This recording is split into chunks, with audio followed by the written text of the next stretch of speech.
Jadi ada wali Allah itu zikirnya menahan gunung api meletus. Ada wali zikirnya menahan hujan biar nggak turun berlebihan. Ada wali yang kerjaannya menahan supaya air laut itu tidak banjir rob berlebihan. Kalaupun terjadi mau gimana lagi ya. Ada wali di kutub utara, di kutub selatan. Sekarang orang menyebut global warming.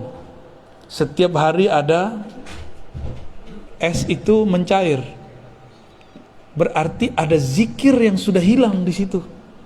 Jangan-jangan walinya sudah meninggal. Ya.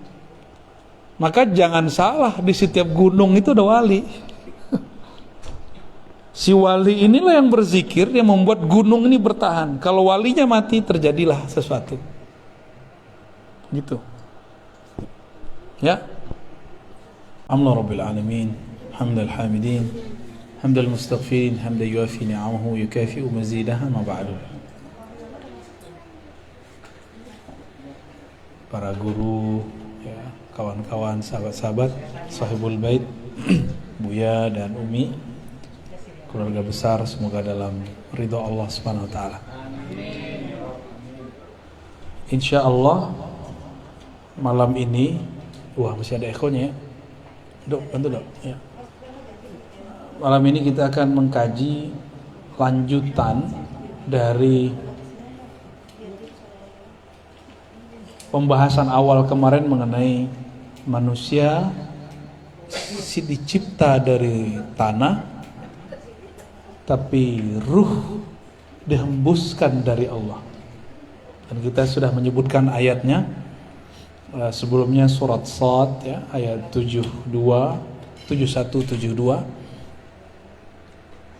Dan ini jelas sekali bahwa Allah membedakan antara sisi luar manusia dengan sisi batin manusia. Ya. Sisi luar manusia kita sebut zahir, disebutkan dalam ayat 71, inni khaliqun basharan min tin. Surat Shad ayat 71. Ini untuk merefresh yang sebelumnya, barangkali kemarin ada yang tidak datang ya. Sungguh aku mencipta atau pencipta bashar, manusia dari tanah. Jadi ini penting sekali untuk muqaddimah kita. Allah mengatakan Khaliq ya. Khaliq mencipta. Siapa yang dicipta? Bashar. Wah, nama Pak Kiai ini.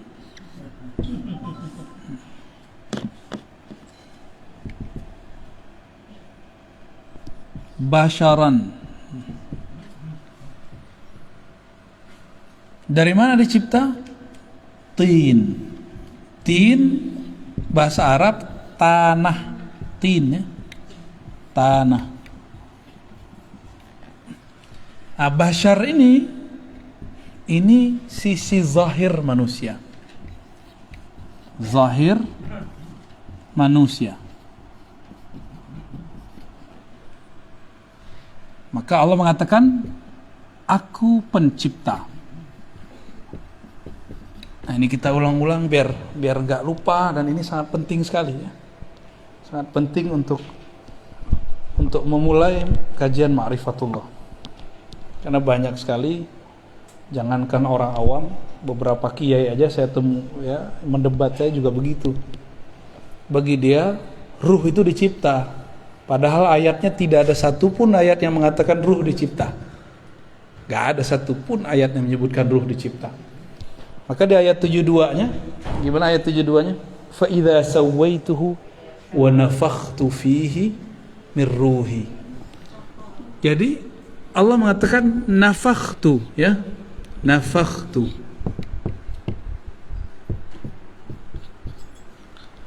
Apa arti nafakhtu? Aku tiup. Aku tiup. Atau hembuskan. Beda dengan cipta. Apa yang dihembuskan? Ya, ruh.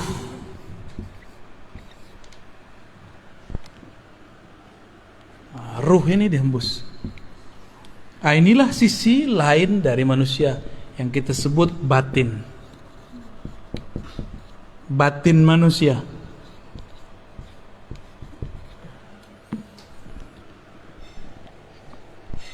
Di saat mati, si tanah, si bashar pulang kepada tanah. Sedangkan ruh, dia harus berpulang kepada sumbernya. Sumbernya siapa? Enggak, bukan kholik. Kholik tanah. Coba baca ayatnya, ayat 72. Nafakhtu fihi min ruhi. Aku hembuskan. Nah, min di sini diperdebatkan ulama, nih minnya artinya apa? Sebagian kah? Dari kah? Apakah minnya mim ibtida? Mim ibtida itu dimulai dari ruhku, berasal dari rohku. Atau artinya aku tiupkan sebagian dari rohku. Nah, itu jadi masalah tuh. Ya. Nah, dan saya udah jelaskan sebelumnya, ada yang kita sebut dengan haikalul ma'arif, haikal ma'arif. Yang pertama masih ingat, Ahad Zatullah, Ahmad Ruhullah, Muhammad Habibullah, Al-Mahdi Khalifatullah. Oke. Kalau dizikirkan tiap hari itu, terus ditutup baca Fatihah, Al-Fatihah gitu. Ya. Coba perhatiin yang nomor 2, Ahmad Ruhullah. Ini jawabannya nih. Aku hembuskan dari rohku. Rohku, aku siapa? Allah. Maka kalau kita lengkapi Ruhullah. Ruhullah siapa tadi? Ahmad. Jadi yang disebut ruhku itu Ahmad. Gitu. Maka aku setelah tubuh manusia sempurna, aku hembuskan ke dalamnya sebagian dari rohku. Jangan salah paham, bukan zatku. Bukan zatku, tapi rohku. Bedakan rohku dengan zatku. Kalau kita artikan zat aku, ini bahaya, nanti jadi kelompok seperti yang terjadi di kelompok-kelompok kebatinan iblis. Zat aku, zat Allah, sifat aku, sifat Allah, itu kelompok iblis itu. Ya, kita nggak pakai yang begitu-gitu. Ngakunya wali sih, tapi wali setan. Jadi ruhullah itu siapa? Ahmad. Jadi dua-duanya boleh diartikan dari rohku atau sebagian dari rohku, boleh dua-duanya, gak ada masalah. Kalau sudah mengerti pemahaman roh, bahwa ruh bukan zat dalam pengertian ini. Ahmad. Saya mau tanya nih, kalau kita nih dari seorang perempuan, nah perempuan ini kita sebut siapa?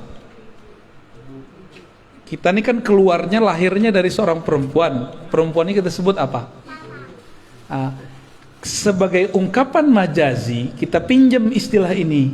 Kita sebutlah Ahmad ini umur ruh, induknya roh. Gitu. Tuh, udah dua istilah tuh.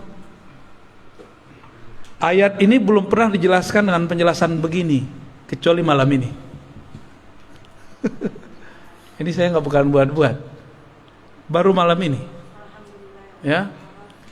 Fa idza sawaituhu, apabila aku telah menyempurnakan basyariyah manusia, sisi zahir manusia, maka aku tiupkan sebagian dari rohku. Maka kita baca tadi haikal ma'arif, ini disebut peta ma'rifat. Lancar peta ma'rifat bisa menafsir ayat-ayat yang rumit. Ahad Zatullah, Ahmad Ruhullah. Jadi ketika disebut rohku, kan ayatnya ruhi kan gitu ya. Ruhi. Artinya rohku.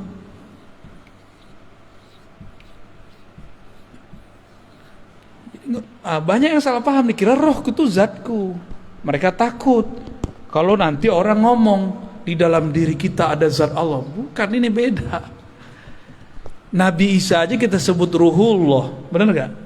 Ruhullah Isa itu ruhullah juz'i namanya, ruhullah sughra, roh kecil. Sedangkan yang kubro Ahmad.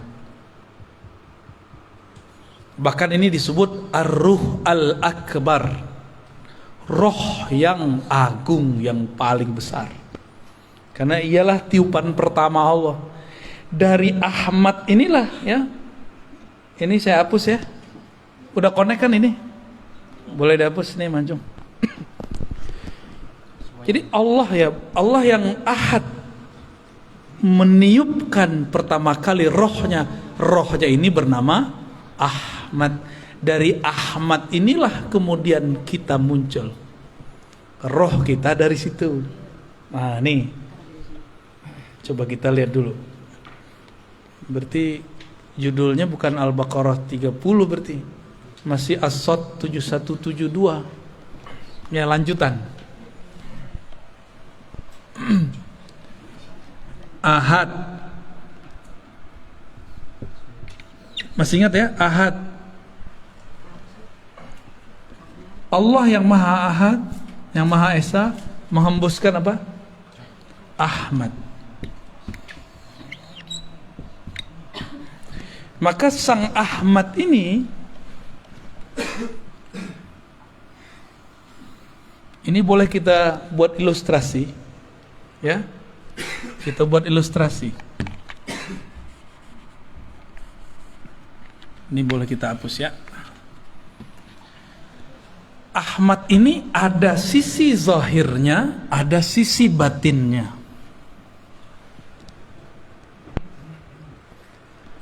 Ahmad itu ruh Allah.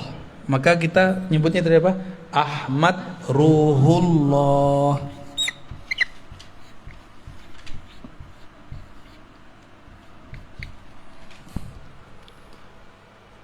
Jadi kalau ada di ayat surat tadi, surat apa? Sod ayat 72. Sod 72. Allah mengatakan ruhi, rohku. Siapa yang disebut rohku? Ahmad. Ada sebelumnya antum dengar tafsir begini. Dan ini bukan tafsir bid'ah. Ini cuma tafsir yang selama ini tersimpan belum dikeluarkan. Beruntung nih rumah Buya nih. Ya, berarti ada wali di rumah ini nih. Ya. Semoga istiqomah kita semua ya, amin amin ya rabbal alamin. Ya. Jangan GR dulu Mancung. Ruh Ahmad ruhullah ini memancar. Ya. Ini pancarannya nih. Ini pancarannya. Nah, pancarannya ini disebut dengan Nur Muhammad. Gitu. Apa sebutannya? Nur Muhammad. Sumber nurnya adalah ruhullah. Lalu apa hubungannya Nur Muhammad dengan Ahmad? Lalu tubuh manusia dan roh manusia. Nih coba lihat. Jadi ruh Ahmad ruhullah ini, inilah yang menjadi roh kita. Roh kita dari situ. Nur Muhammad inilah yang menjadi sisi basyariah, sisi zahir manusia. Jadi ruh ini batin ya. Batin manusia. Saya pendek aja M. Sedangkan ini dari Nur Muhammad tercipta 4 anasir alam. Api, air, api, tanah, udara. 4 anasir.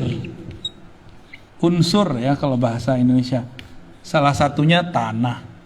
Ya, tanah. air, api, kayak avatar ya. Apa lagi? Udara atau angin sama. Nah, ini sisi manusia nih. Jadi manusia di dalam diri kita ada 4 ini. Ada 4 itu. Inilah zahirnya manusia. Inilah Nur Muhammad.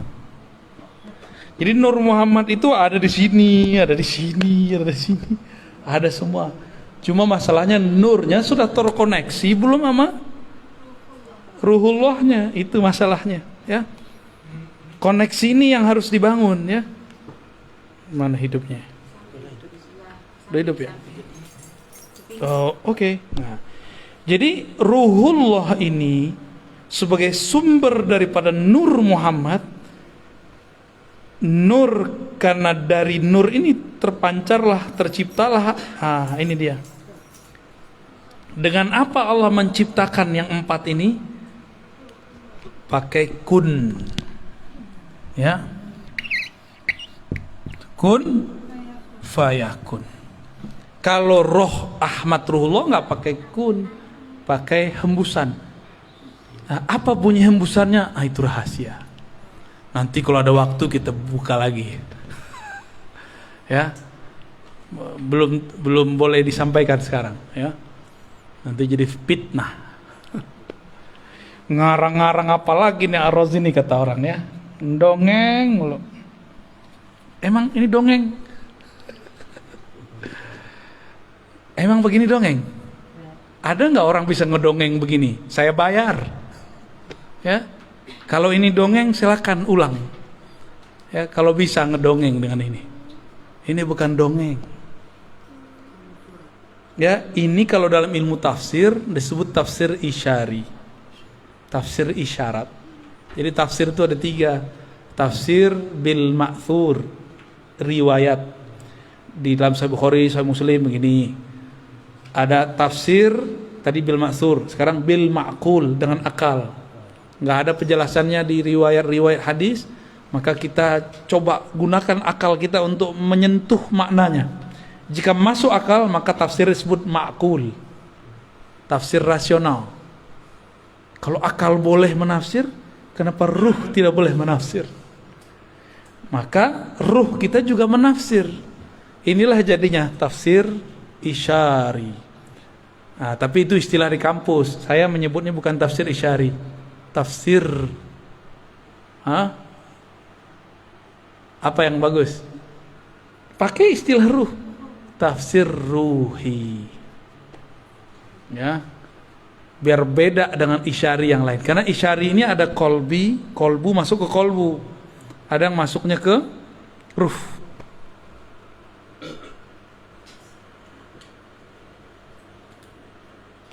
Pancarannya ini banyak, berapa banyak? Berapa banget kemarin? 124.000. Ini bukan cocok logi. Makanya jumlah para nabi 124.000. Maka nabi-nabi itu adalah pecahan dari Ahmad, yang merupakan mereka menyimpan dalam diri mereka nur. Nah, ada hadis, al ulama warasatul anbiya, ulama pewaris para nabi. Apa yang diwarisi? Nur ini. Nah, jadi ini kalau dibuat lapisan berikutnya, bukain cuma. Oke. Ya, kurang jelas itu. Ini dihapus ya. Ya, fadal. Yang 110.000 ini disebut nabi.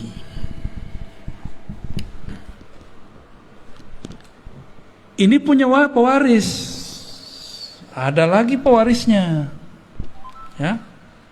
Ini cuma pewarisnya disebut ulama. Nah, ulama yang mana? Apakah semua ulama?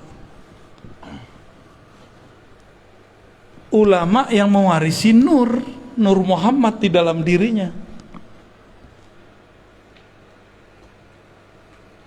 Nur itu artinya sesuatu yang terang, yang membuat dia punya pandangan ke depan. Sehingga disebut Nur Muhammad, dia tahu jalan hidupnya kemana. Dia tahu jalan pulang, dia tahu jalan kemana. Itu orang kalau punya nur. Nah, ulama yang mana? Bukan yang bergelar doktor. Ya, gelar doktor saya bukan gelar Nur Muhammad. Ya, oh saya di pesantren, bukan pesantren. Emang Nabi nyantri? Emang sahabat Nabi nyantri belajar nahwu shorof? Enggak. Ulama yang mana? Maka ulama ini ditafsirkan lewat surat Fatir ayat 28. Coba buka Fatir 28.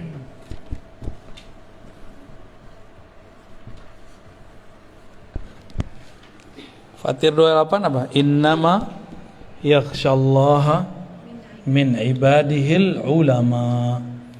Yang takut kepada Allah, yang segan nama Allah, itu cuma satu kelompok, namanya ulama. Buya ini kan pernah jadi GM ya. Itu kalau ke daerah orang nggak tahu kalau Buya ini GM, dihargai nggak? Segan nggak mereka? Nggak segan. Tapi pas dilihat di kartu namanya GM, langsung nyembah mereka, hormat. Wah, mau diservis semuanya. Kalau nggak dikira ustadz aja kan, karena ada jenggotnya. Kira-kira seperti itu. Kita kalau nggak kenal orang nggak sungkan sama dia, nggak respect sama dia. Tapi kalau kita sudah kenal dia, kita akan hormat siapa dia. Nah, kenal ini nggak hanya kenal gelar, kenal nasab, kenal makomnya, ya, kenal makrifat yang tersimpan di dalam dirinya. Nah, inilah yang saya sebut umur ruh. Umur ruh itu nggak berdasarkan biologis, umur ruh itu berdasarkan makrifat yang tersimpan di dalam dirinya. Ya. Tuh 2, 3, ini udah 3 lapisan nih ya. Maka ulama, sahabat yang takut kepada Allah di zaman Rasulullah, jumlah sahabatnya juga sama. Semua sahabat jumlahnya juga 124.000. Jumlah sahabat Nabi. Dari Nur Muhammad ini ada kayak semacam, jadi kalau ilustrasinya Buya, Telkomsel ini kan Telkomsel ya, punya satelit. Nah, satelit ini Ruhullah. Dia memancar kepada, kalau memancar pertama kali yang gede itu ke mana? Provider, begitu. Dan jumlahnya ada 313 yang menerima pancarannya langsung. Dari 313 ini nyebarlah ke 104.000. Dari situlah nyebar kepada umat. Kayak gitu modelnya. Maka setiap masa nur ini gak akan kurang dari 124.000, gak akan kurang. Maka wali kalau mati pasti ada pengganti. Jadi gak usah khawatir. Kalau wali mati tidak ada pengganti, tunggu aja kiamat. Pasti kiamat. Jadi ada wali Allah itu zikirnya menahan gunung api meletus. Ada wali zikirnya menahan hujan biar gak turun berlebihan. Ada wali yang kerjaannya menahan supaya air laut itu tidak banjir rob berlebihan. Kalaupun terjadi mau gimana lagi ya. Ada wali di kutub utara, di kutub selatan. Sekarang orang menyebut global warming. Setiap hari ada es itu mencair. Berarti ada zikir yang sudah hilang di situ. Jangan-jangan walinya sudah meninggal. Ya. Maka jangan salah, di setiap gunung itu ada wali.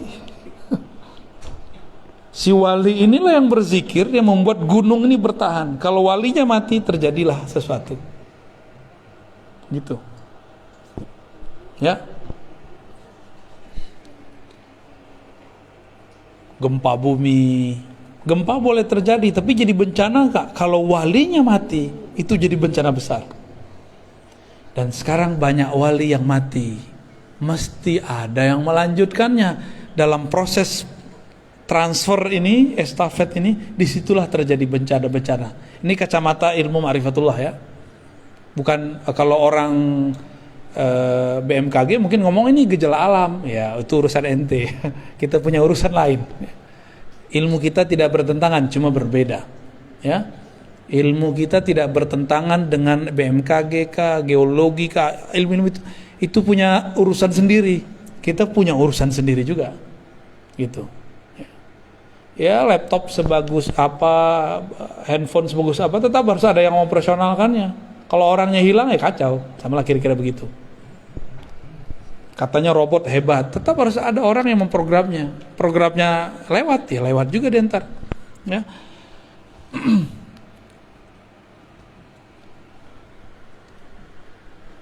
Rata-rata kajian-kajian ma'rifat sebelum ini berhenti sampai di Nur Muhammad. Dulu ada di Kalimantan, Abah Gurus kumpul, sudah mulai masuk ke bagian-bagian ini Ahmad. Tapi baru masuk di bagian huruf. Ahmad.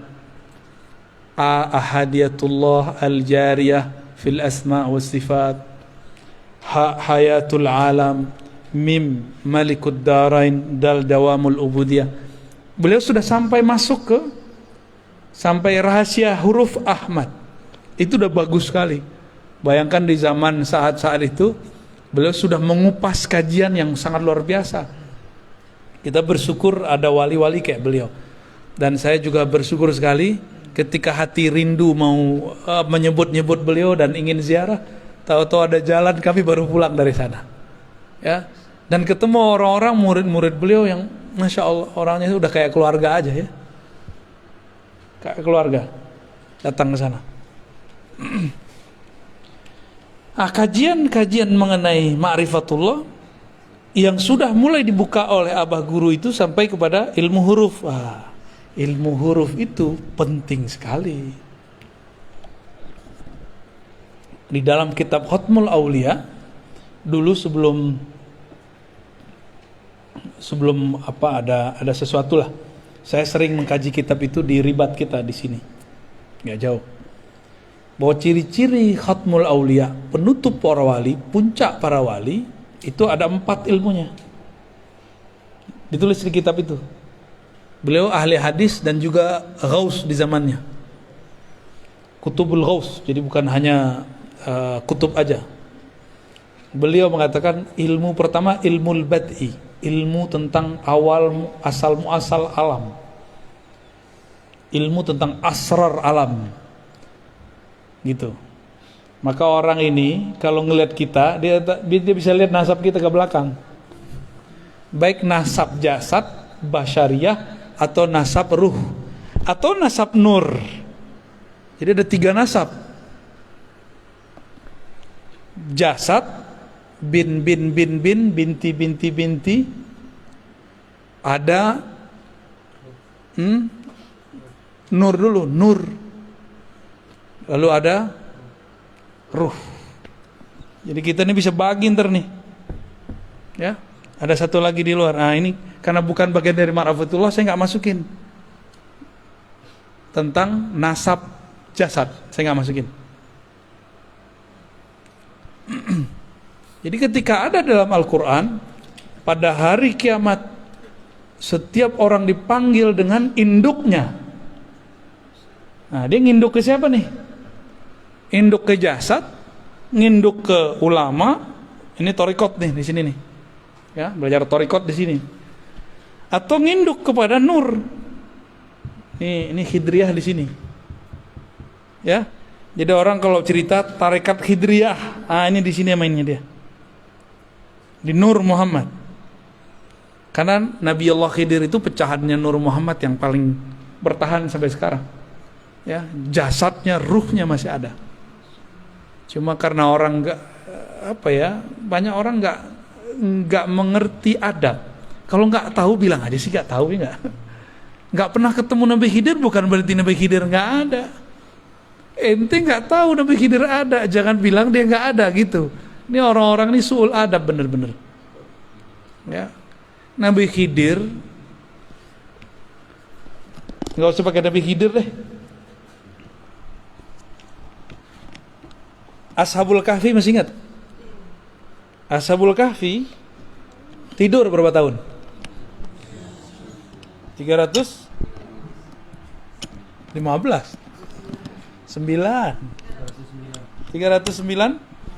309 tahun. Makan nggak? Minum nggak? Wajahnya jadi tua nggak? Enggak. Saya mau tanya, ada nggak dalil yang menyebutkan Ashabul Kahfi mati?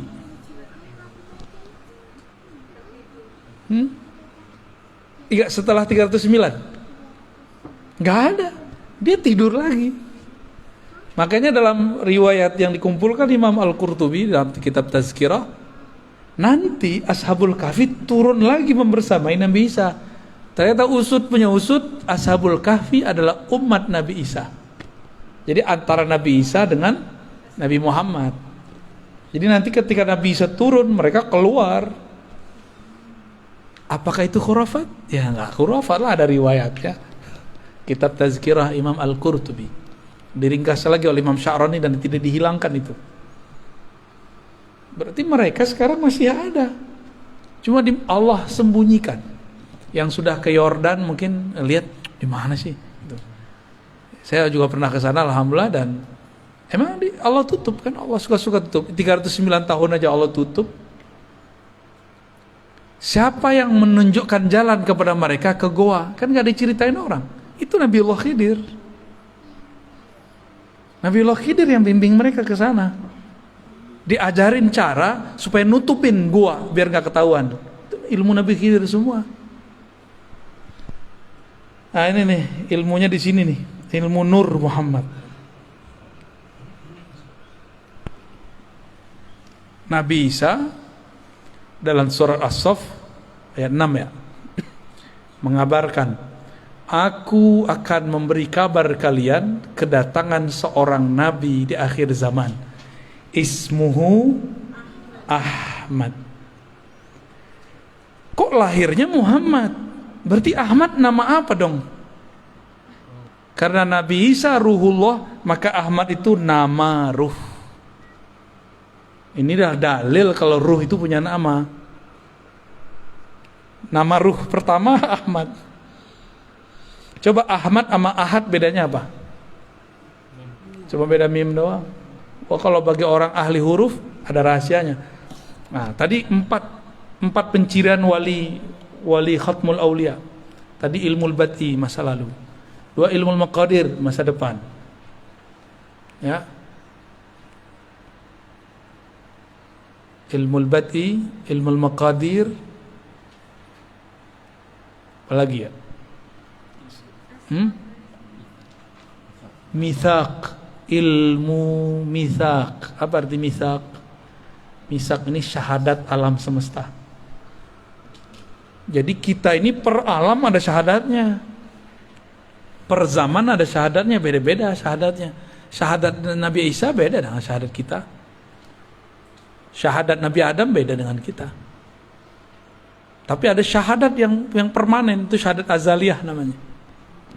Ya. Syahadat pada masa sebelum diciptakan alam, itu namanya azali.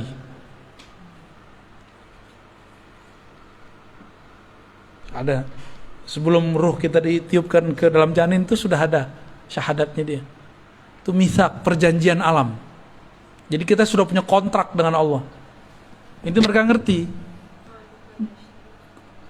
Itu turunannya. Ya. Ketika ruh mengatakan syahidna, itu turunan dari mitsaq tadi. Itu semua ruh. Dan ruh ini kan ada yang Allah tiupkan kepada manusia, ada yang Allah tiupkan kepada hewan, ada yang Allah kemudian lempar ke pohon-pohon. Coba, kenapa tuh Buya? Roh kita kok dilempar jadi manusia, sedangkan ada roh jadi kucing. Ada roh yang ditiupkan kepada anak keturunan Nabi Habib Sayyid. anak kiai, Gus, ajengan. Kok kita enggak, dia iya. Kok dia Habib, kita enggak. Dia Sayyid, kita bukan. Oh, itu ada rahasianya semua. Itu ilmu mitsaq. Enggak ada kebetulan Allah meniupkan, ya sesampainya lah, sedapatnya lah gitu, enggak ada. Diatur semua. Jangankan itu, satu tetes air hujan itu diatur turunnya di mana. Berapa volumenya diatur semua. Nggak diatur. Apalagi urusan roh. Oh, sedapatnya deh gitu, nggak ada begitu. Ya, Allah betul-betul rapi. Ya, Muqtadirah. Salah satu nama Allah itu Muqtadir. Ya, begitu detail dalam mengukur segala sesuatu. Kenapa Bu ya? Kita nggak jadi Habib ya? Yang ono jadi Habib. Tapi nggak usah khawatir ya. Mau dia Sayyid, mau dia Habib, kita bukan Sayyid, bukan Habib, potensi menjadi wali sama. Potensi jadi wali sama. Maka tidak sedikit orang biasa jadi wali. Kan ulama. Ini coba lihat, ini kebayang. Nah, sekarang coba ganti Ahmad ini, bayangkan seperti Ka'bah.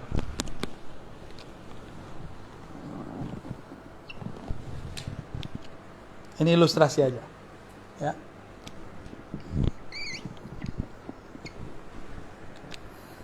Ini ilustrasi, biar paham masa lalu. Kenapa ada satu amalan unik dalam ajaran Islam namanya tawaf? Tawafnya kok ke Ka'bah? Kenapa tawaf di situ? Kok tawafnya ke batu lagi ya? Batu hitam, batu bata. Oh, ternyata ada rahasianya. Tubuh tawaf kepada tempat mulia itu. Walaupun dia dari tanah, dari batu. Karena ada rahasia di situ. Air Zam-Zam Ka'bah. Ternyata ruh dia juga bertawaf. Tawafnya jasad kepada Ka'bah. Yang disebut haji mabrur kalau ruhnya ikut tawaf, jika nurnya ikut tawaf. Nah, kita nih tercipta dari nur Nabi Muhammad dengan kunnya Allah. Apakah kita mencari siapakah Ahmad itu? Nah, dalam pencarian, inilah yang disebut tawafnya ruh. Kita nih lagi tawaf ini. Gak taunya lagi nyampe di sudut mana nih, ya? Kan 7 kali kan? Ya, kita ini kan baru mulai kita ngajinya, baru mulai ngajinya, ya muter 7 kali loh. Tapi 7 kalinya ruh, panjangnya dan lamanya bukan main, ya. Lama ini, ya. Kerja itu kan tawaf, bolak-balik. Apa yang kita cari dari kerja itu? Fulus. Berarti Ka'bah dia fulus. Kalau Ka'bahnya cuma fulus, dia akan membenarkan segala cara.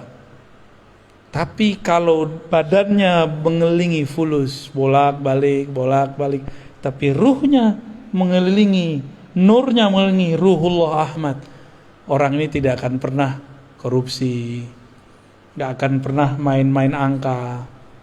Itu kalau benar tuh, ya. Kalau benar ruhnya muter. Jadi zahir kita ini muter terus, gak ada yang gak muter. Saya nanya juga ke orang-orang kimia, orang-orang yang ahli-ahli dalam molekul-molekul.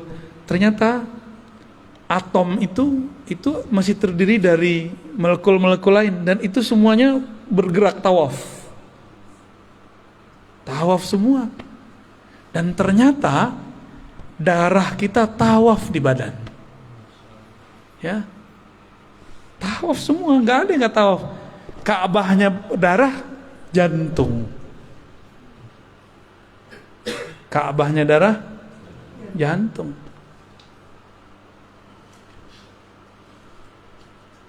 Oke?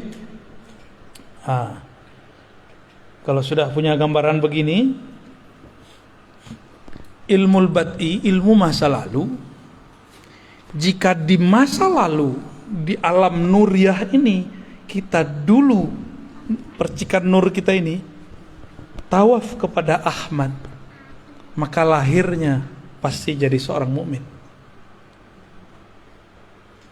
Kalau dia tambah dekat, yang paling dekat 124.000, maka di zaman dulu dia jadi nabi. Setelah Nabi Muhammad dia bukan jadi nabi, dia jadi wali. Gitu. Kalau dulu kita pernah tawaf. Ada lagi, dia memandang. Jadi nur ini memandang kepada Ahmad. Terus dia mengatakan, wow, indah sekali. Dia lahir jadi Habib. Itulah sejarah kenapa Habib terlahir sebagai Habib. Jadi nggak ada yang cocok logi dan nggak ada yang terjadi begitu saja. Semuanya terjadi karena mengulang aja itu. Udah selesai tawaf di sana, dia masuk lagi ke alam baru. Kita lagi tawaf ini, lagi tawaf semua ini. Selesai masuk lagi ke alam barzakh, tawaf lagi di sana. Selesai masuk lagi ke padang mahsyar. Di padang mahsyar Ka'bahnya bukan Ka'bah ini, kembali kepada yang punya Ahmad ini, namanya Muhammad. Maka semua orang mencari Nabi Muhammad, tawaf lagi. Begitulah terus mencari syafaat. Nah, nanti semua orang hatta Nabi Ibrahim nyari Nabi Muhammad.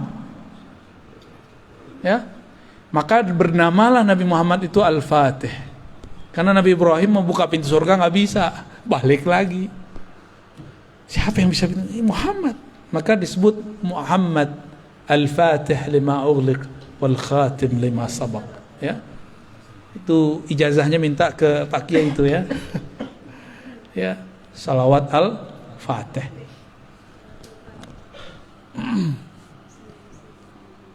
Jam 10 Bu ya. Gimana? Tanya jawab atau lanjut? Lanjut tidur. Ya rehat dulu. Bismillah.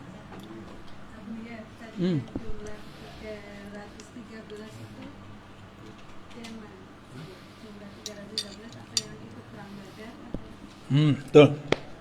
Bagus.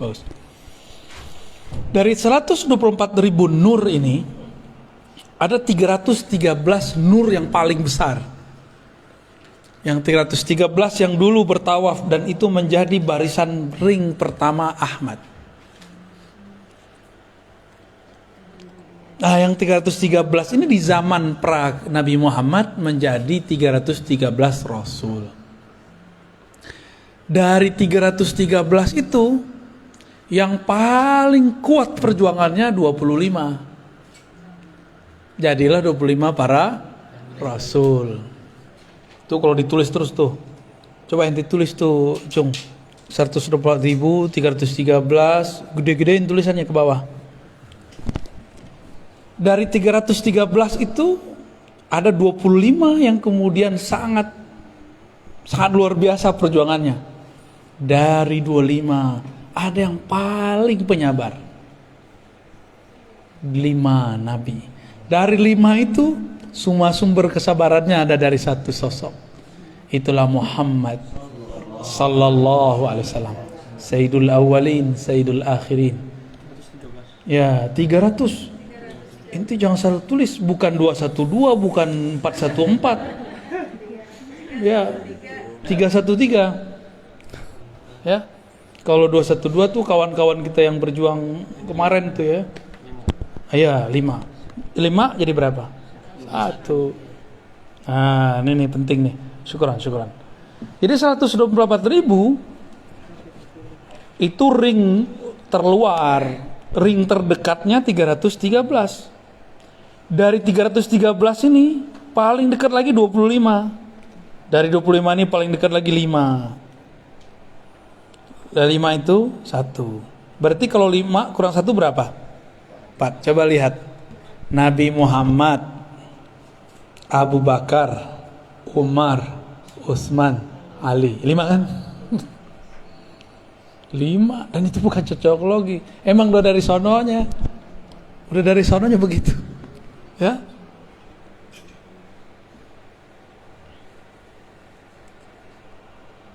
Kalau dulu begitu, di akhir zaman kata Nabi akan ada musuh besar. Para nabi dahulu pun tidak sanggup melawannya, yang sanggup melawan umat Nabi Muhammad.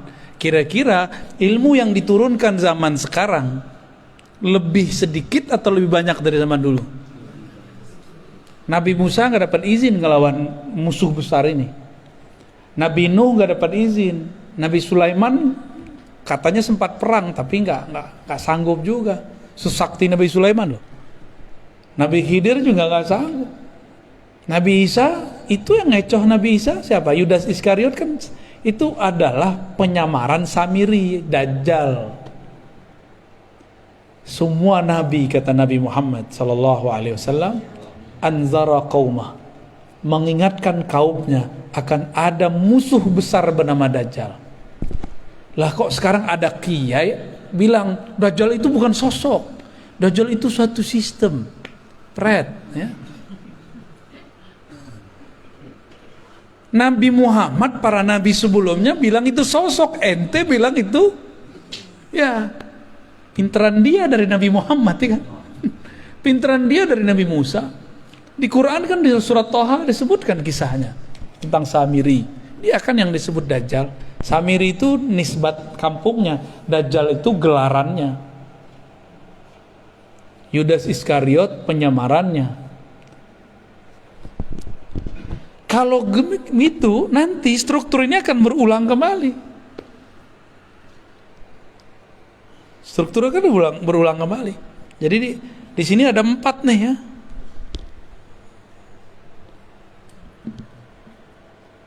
Sama ntar.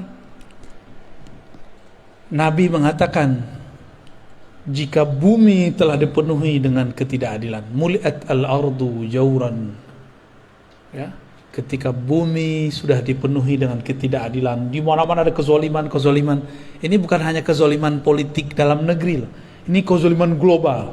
Jadi tolong move on, jangan cuma memikirkan masalah pilpres, itu terlalu cetek mikirin begitu. Ini sudah umat akhir zaman sudah. Kita nggak boleh hanya memikirkan politik satu negeri. Ini sudah besar ini masalahnya. Udah lintas negara, lintas benua. Jika lintas benua terjadi kezaliman, orang nggak salah dikasih virus, zalim nggak? Kita sehat-sehat aja divaksin, masalah nggak? Tapi ya kita ikut aja lah. Udah vaksin kan? Vaksin dong. Vaksin lah. Ya, biar nggak jadi pakyu. Kecuali nggak mau keluar ya terserah. Kalau saya hampir tiap bulan keluar kota, ya wajib vaksin. Bukan hanya ganti status di Peduli Lindungi, beneran vaksin ini, kita hakon ini. Ini orang nakes aja nunggu saya vaksin kan lucu. Nunggu Buya dulu katanya. Aduh, kita jadi serba salah deh ya. Ya, kita ikutin main mereka. Mereka makar, Allah juga lebih baik makarnya. Udah sederhana itu. Mungkin lebih banyak yang kita makan ini lebih bahaya daripada vaksin yang disuntikan. Ya. Makanya badan kita biasa aja. Jadi vaksin nggak ada rasanya, nggak ada efeknya. Kata orang demam, jangan-jangan nggak bekerja lagi di badan kita. Apa kata Nabi? Jika bumi telah dipenuhi oleh ketidakadilan, berarti ada toh otaknya, provokatornya, itulah dia Ad-Dajjal. Dan dia bukan sistem aja, dia si pembuat sistem itu. Kalau ada sistem, masa nggak ada pembuat sistem? Kan orangnya ya, keminter namanya itu, keminter. Ada sistem tapi nggak ada yang membuat, mungkin nggak? Laptop secanggih ini, handphone secanggih ini, nggak ada yang buat, mungkin nggak? Nah ini yang buat handphone segagah ini, nah, siapa otaknya? Orang pasti, bukan robot. Jadi jangan lagi ngomong Dajjal itu sistem saja. Itu sistem iya, orangnya ya sistemnya disebut makar itu. Ada sosoknya. Dan Nabi mengatakan, aku sudah ketemu. Dan sahabat Tamim Ad-Dari juga cerita. Itu sahabat-sahabat yang 4 kan udah ketemu semua. Si fisik loh ketemu secara spiritual. Di perjalanan kan mereka kepada si Dajjal itu. Jika nanti muncul itu, apa kata Nabi? Allah akan bangkitkan seseorang yang ismuhu yuwatiu ismi. Namanya sesuai dengan namaku. Nama yang mana? Nama Muhammad apa nama Ahmad? Ahmad. Berarti nama zahirnya, nama KTP-nya bisa jadi bukan Ahmad. Gitu. Tapi nama ruhnya sama. Maksudnya gimana tuh? Jika ada ulama mewarisi 124.000, terus Ahmad siapa yang mewarisi? Pewarisnya belum ada selama berabad-abad, dan inilah abadnya. Dialah yang akan mewarisinya. Dialah yang disebut Al-Imam Al-Mahdi. Jadi pewaris Nabi Adam sudah banyak, Nabi Syith sudah banyak, Nabi Nuh sudah banyak, terus, dan itu berputar terus. Tapi pewaris Nabi Muhammad yang mutlak belum ada dari dulu. Ada Al-Ghaus, tapi Al-Ghaus itu cuma wakil-wakilnya aja. Belum bisa mengikuti Nabi Muhammad sesempurna mungkin. Yang sempurna itu nanti hanya Nabiullah Muhammad sallallahu alaihi wasallam. Dajjal itu pinter jadi aktor, ngelakon. Pinter makar, pinter konspirasi. Kira-kira Ahmadnya bodoh nggak? Mungkin nggak ngaku-ngaku di YouTube, saya Al-Mahdi. Mungkin nggak? Udah banyak loh yang ngaku dia Al-Mahdi. Juru Ratu Adil, juru selamat. Udah banyak. Di Pakistan ada, di Jawa ada, di Sunda ada. Kemarin aja dari Serang ada. Dari Lampung ada, dari Malaysia ada. Ya salam. Sabar dikit kek ya. Main cerita-cerita aja di IG, main cerita-cerita. Yang ngirim-ngirim ke IG saya juga banyak. Ngaku saya lah Al-Mahdi. Ternyata pemain game. Cuma karena jidatnya lebar, hidungnya mancung dikit. Macam-macam udah, macam-macam. Karena kita mengenal ilmu ini, yang mewarisi Ahmad itu dialah bernama Al-Mahdi. Al-Mahdi itu gelar. Berarti ya Ahmad itu nama dia tuh. Nurnya Muhammad juga. Ya. Rabbul Masyriqi wal Maghrib, ya. Si Nur Muhammad itu terbit nurnya di timur dan di barat, ya. Oke. Jadi inilah penjelasan lanjutan daripada surat Shad ayat 72, ya. Dan ini belum selesai loh. Masih ada lanjutannya lagi, ya. Masih ada penjelasan di balik penjelasan. Masih ada rahasia di balik rahasia. Oke, kira-kira itu. Udah jam 10. Ini jam aneh salah kayaknya nih. Kayaknya belum disetting tadi nih. Kecepatan itu. Oh, itu yang Bahlul. Jamnya PA. Baik, gimana Bu? Ya, gimana? Ya. Mengenai tadi bahwa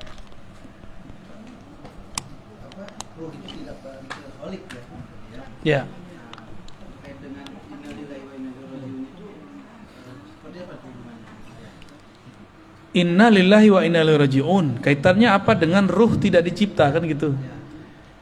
Mati itu pulang kampung. Tubuh dicipta dari tanah, maka dia pulang ke kampungnya tanah. Ruh dihembuskan dari ruhi Ahmad, maka dia harus cari jalan pulang ke. Bisa nggak ruh tubuh tanpa ditanam dia tertanam? Gak bisa, harus ada yang ngurusin, dimandiin, dikuburin. Tuh, paham maksud saya? Ini ilustrasinya. Jika tubuh zahir ini harus ada yang urus, harus ada gurunya, apalagi harus ada yang nunjukin jalannya, harus ada yang gendong. Jadi ruh ini kalau dia berpisah nggak ada yang jemput, dia akan gentayangan kemana-mana. Tapi bukan jadi hantu, bukan. Yang jadi hantu itu jin. Dia akan kemana-mana, dia mencari pertolongan. Siapa? Aku mau kemana ini? Dia bingung. Maka sekarang kita kasih tahu, kalau kita meninggal, kita harus kembali kepada Ruhullah Ahmad. Ini yang harus dicari. Ya, makanya ada satu sholawat boleh diamalkan. Allahumma ya Ahad, wahai ya Allah yang Maha Esa, Maha Tunggal, sholli ala Ahmad, limpahkanlah rahmat, sampaikanlah ruh kami kepada ruh Ahmad. Itu maknanya. Pulangkanlah ruh kami kepada ruh Ahmad. Pulangkan kami kepada ibu kami, induk kami. Kalau kita masih punya ibu, pengen pulang kampung nggak kalau ibunya di kampung? Ibunya di sini, berarti pulangnya di sini, iya kan? Coba misah sehari aja, nggak mau kan? Nggak mau tuh, pelukan langsung. Begitulah nanti jika ruh tahu jalan kepada ummur ruh, nanti mereka semua akan bermanja-manja. Makanya kalau benar nih kita sholawat, kita mewek-mewek nyebut nama Ahmad. Nggak ada orang yang nggak bisa nangis kalau nggak sebut Ahmad. Cuma ini kita lagi tahan-tahan aja nih. Kalau benar nih ruh, dia percikan dari hembusan Ahmad, disebut Allahumma ya Ahad, sholli ala Ahmad. Enggak, pasti ngalir. Ya Allah, ruhku ini adalah bagian dari hembusan ruhmu Ahmad. Tolong kembalikan ia kepada ruhmu Ahmad. Sampaikan kami kembali pulang kepada ibu ruh kami Ahmad, induk ruh kami Ahmad. Enggak nangis berarti dalamnya hitam. Itulah rahasia. Silakan diamalkan itu, ya. Ya, Allahumma ya Ahad, sholli ala Ahmad. Allahumma ya Ahad, sholli ala Muhammad. Allahumma ya Ahad, sholli ala al-Mahdi khalifatika ya Allah ya Ahad. Allahumma sholli ala Al-Fatihah.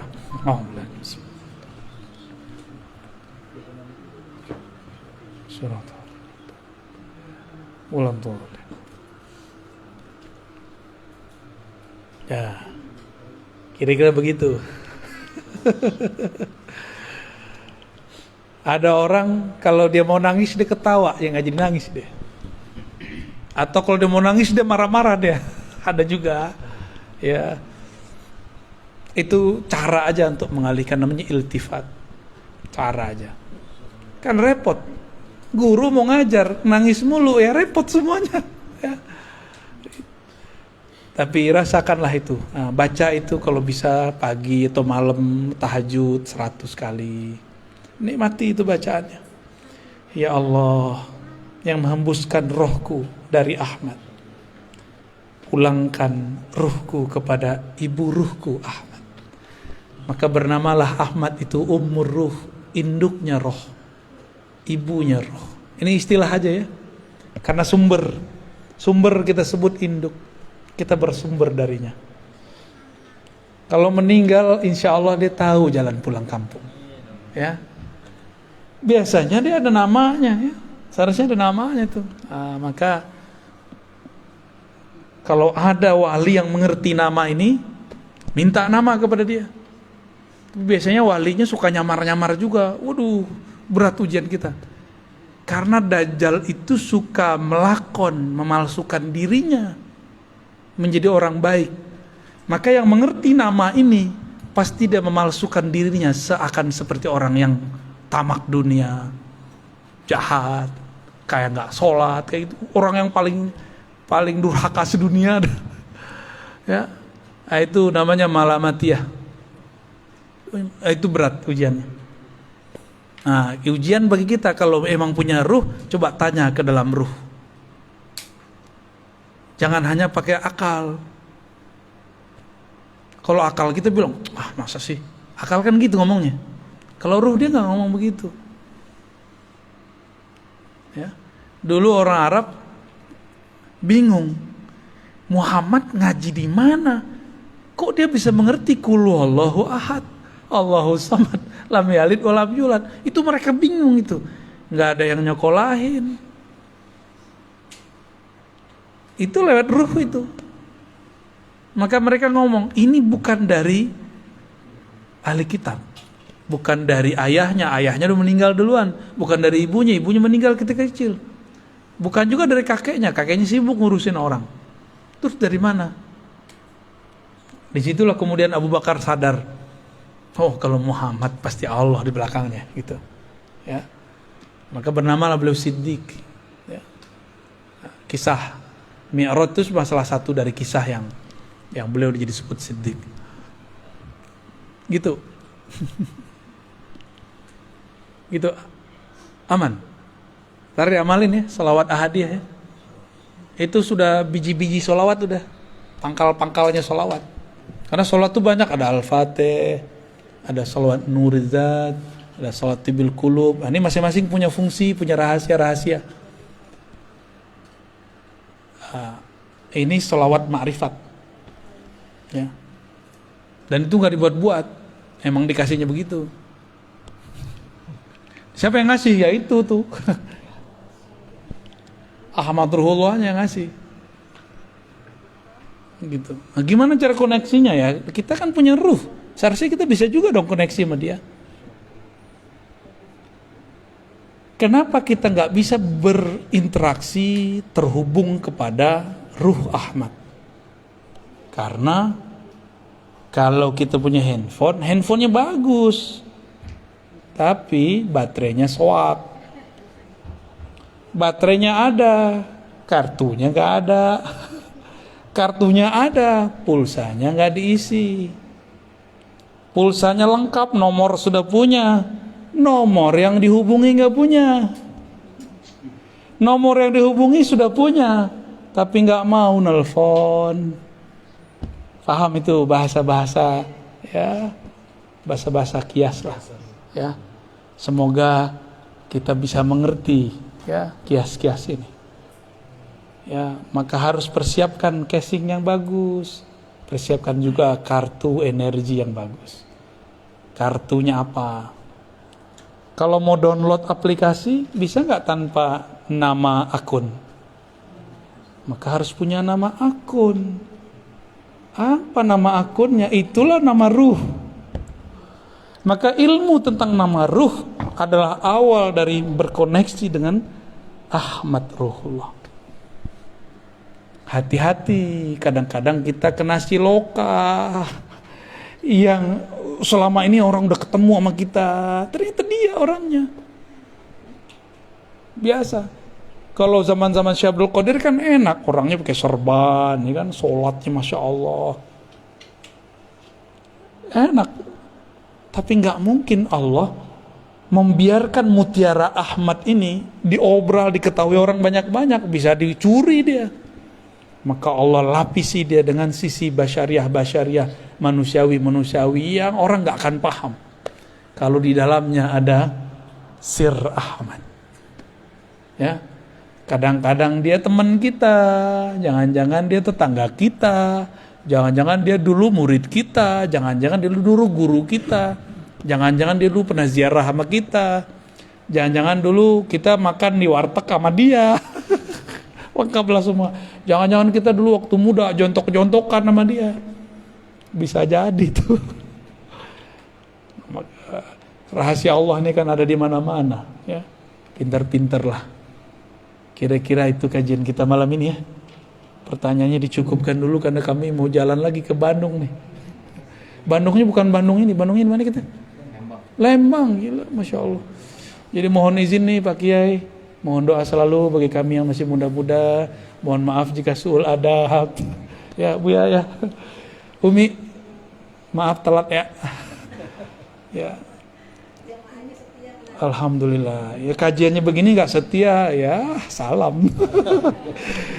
Mungkin itu dari kami. Semoga Allah ridho dengan apa yang kita sampaikan. Dan ini bukan ilmu saya cuma diberikan lalu saya membagikan ulang. Jadi jangan bilang saya yang pintar, ataupun kalau salah, ya salah mungkin saya salah menerjemahkannya. Jangan salahkan Allah, jangan salahkan Rasul, jangan salahkan guru-guru saya. Cukup salahkan saya, ya. Mohon maaf semuanya. Assalamualaikum warahmatullahi wabarakatuh.